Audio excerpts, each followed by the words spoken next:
క్రీస్తునందున్న ప్రియులకు ప్రేమతో వందనాలు తెలియజేయుచున్నాను. ఏప్రిల్ నెల 28వ తేదీ 2024.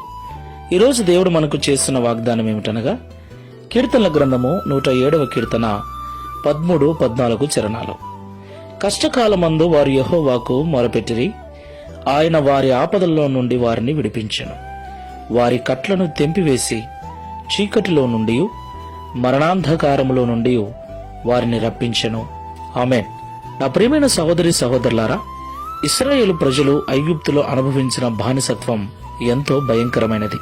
300 సంవత్సరాలు శ్రమలు, నిందలు, అవమానాలు, ఎన్నో బాధలను అనుభవించారు.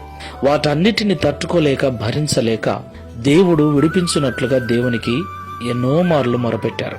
దేవుడు వారి మొర విన్నాడు. వారికి కలిగి ఉన్నటువంటి ఆ భయంకరమైన పరిస్థితి నుంచి వారిని విడిపించాడు. చీకటి కట్లన్నీ తెంచివేశాడు. అక్కడ అనుభవిస్తున్న ప్రతి శ్రమ నుండి విడుదల కలిగించి శ్రేష్టమైన పాలుతెన్నులు ప్రవహించు దేశంలోకి నడిపించాడు.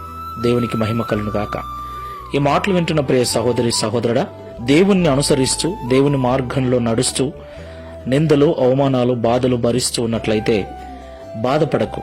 ఇశ్రాయేలీయులు తమ కష్టకాలములో మొరపెట్టినట్లుగా నీ శ్రమలలో, నిందలలో, అవమానములలో నీవును ప్రార్థించినట్లయితే, ఉపవాసం ఉండి దేవునికి మొరపెట్టినట్లయితే, ఇశ్రాయేలీయుల మొర విని వారిని విడిపించిన దేవుడు నిన్ను, నన్ను కూడా విడిపించటానికి సమర్థుడు. ప్రార్థన చేయటం మరవకు. దేవునికి ఎల్లవెల్లలా మొరపెడుతూ దేవుని ద్వారా ఆశీర్వదించబడుతూ దేవునికి సాక్షులముగా జీవిద్దాం. ప్రార్థన చేసుకుందాం. పరిశుద్ధుడా, ప్రేమగల తండ్రి, మీకు స్తోత్రాలు నాయన.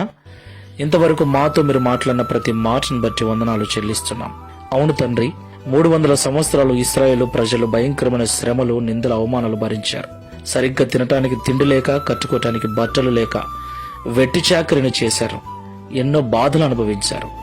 వారి బాధ భరించలేనంత ఎక్కువై ఆ బాధ నుండి విడిపించమని నీకు మొరపెట్టినప్పుడు వారి మొర విని వారిని శ్రమ నుండి విడిపించి బాధను తొలగించి శ్రేష్టమైన దేశంలోనికి నడిపించిన దేవుడవు.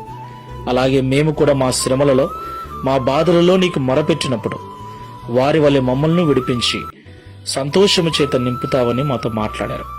ఈ ప్రార్థనలో ఏకీభవిస్తున్న వారిలో ఎవరైనా అలాంటి పరిస్థితుల్లో ఉన్నట్లయితే ఇశ్రాయేలు ప్రజల వలె నీకు మొరపెట్టి వారి వలె విడుదల పొంది శ్రేష్టమైన జీవితం అనుభవిస్తూ నీకు సాక్షులుగా బ్రతుకుటకు సహాయం చేయమని, దావీదు వలె మేము కూడా నిన్ను గూర్చి లోకానికి సాక్ష్యం ఇచ్చినట్లుగా నీకు సాక్షులుగా నిలబెట్టుమని యేసు నామములో ప్రార్థిస్తున్నాము తండ్రి.